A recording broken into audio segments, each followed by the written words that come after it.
I just want to say thank you to Tracy for forcing me to do this. She thinks you'll like my accent. So enjoy. I'm going to call this story, it begins with my first run, and probably was my first run. I moved to New Zealand from England when I was 10 years old, and I was running around the tennis courts in PE and got picked for the school cross-country team for 10-year-olds.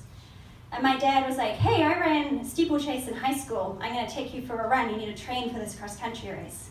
So he did. He took me to the course and taught me all about how important it was to run the course before you run the race. And we were running around this field, and we had to go up this hill into this trail. And he's like, the most important thing is for you to sprint up this hill, because so long as you get to the top in front of everybody else, you'll be going downhill, and they'll still be going uphill. So I was like, sounds good, Dad.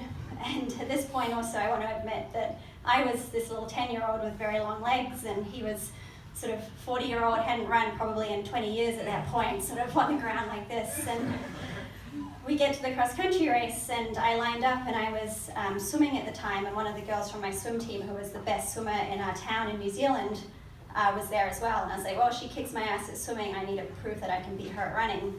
So the two of us take off, and we get to that hill, and I sprint to the top, and I win the race. And I was like, Dad, I did it.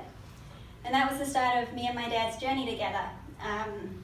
I joined my local running club, and 10 years later, we ran many times between that, I was on a scholarship in the United States on a D1 track team, and my dad had just run his first New York Marathon. So it was a very cool experience for both of us. It was literally 10 years to the month that we were both out in Stony Brook University, running around thinking like, wow, where have we come? And I just want to share a couple of those stories, because we've had a few stories about parents and coming in as a child, telling you how much it means to have your parent there.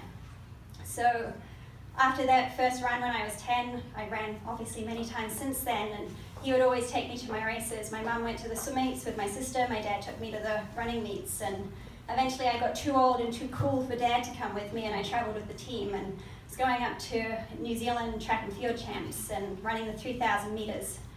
And I get to the track, and I'm with my coach and all the cool guys at the club. My dad's sitting in the stands. He's like, I couldn't miss this. And I won my first New Zealand track title that day.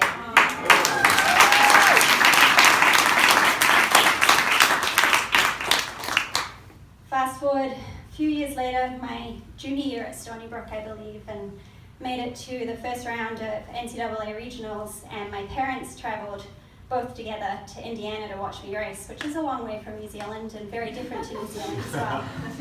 And I ran absolutely terribly. It was actually my last time I've ever raced on the track, and hopefully I will again soon. Just ran atrociously, but it didn't matter. My parents were so proud to see me running against these top American girls.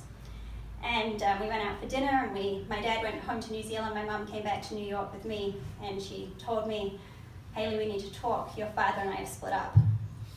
They decided that it was more important for them to be there as my parents, to support me in my race, than to tell me that devastating news beforehand.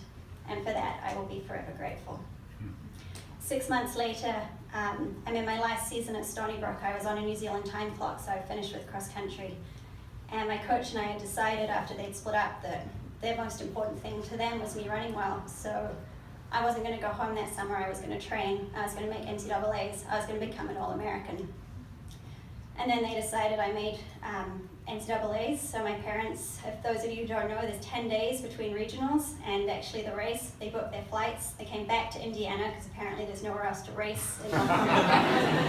And I didn't see them until the race. And my boyfriend, now husband, and best friend flew out from New York to watch me. And I don't know this, but apparently my dad had broken his foot or something running around Chicago a few days earlier.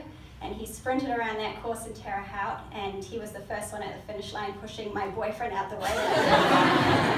This is my daughter, this was our journey, and we're sharing this together.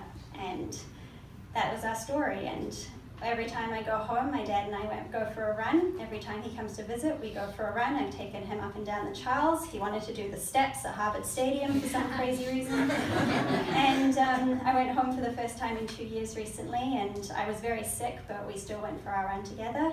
And now he has run many more marathons, and he's training for Boston.